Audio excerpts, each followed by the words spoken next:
In standard activated sludge plants, the aeration system is generally the most energy-consuming process. It accounts for 50 to 80% of the site's total energy consumption. Now, we shall see how it is possible to optimize consumption by acting directly on operating parameters such as oxygen or sludge concentration, as well as identifying best practices. In practice, the purpose of an aeration system is to maintain a certain quantity of dissolved oxygen. Now, this is controlled by timers or analyzers such as dissolved oxygen sensors.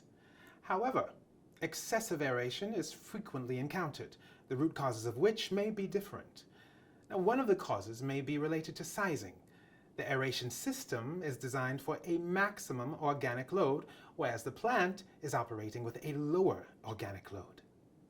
Another cause may be related to inappropriate settings such as an unsuitable time range, a dissolved oxygen set point that is too high, or a drift by the analyzer due to it not having been calibrated.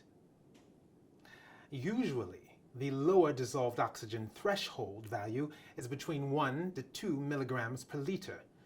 Optimization consists of providing a minimum amount of oxygen whilst ensuring quality standards. Now, this involves checking the adequacy between the oxygen demand and the quantity actually injected.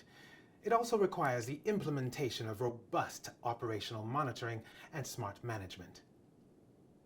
Aeration system consumption is strongly influenced by oxygen transfer in the liquid.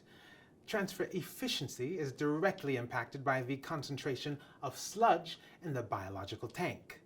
Optimization thereby consists of ensuring that the level of concentration is maintained within the minimum working range whilst ensuring effective treatment. Now, in practice, this is around 3 to 4 grams per liter of activated sludge with a low pollution load. Now, it should be noted that in the case of compressed air, 1 gram of excess sludge in the plant leads to roughly 10% of overconsumption in electricity. Frequent extraction of excess sludge will thereby enable an optimum concentration level to be maintained in the tank. Another way to optimize an aeration system's use of energy is to identify and implement best operating practices. In particular, in order to save energy, undertake regular inspections of diffusers at the bottom of tanks as well as their maintenance. Indeed, diffuser fouling may lead to increased discharge pressure in the air blower system and therefore cause an overconsumption of electricity. This air pressure is around 25 millibars or 0.25 meters of water column per year. The system's efficiency can be ensured by monitoring discharge pressure and planning maintenance operations.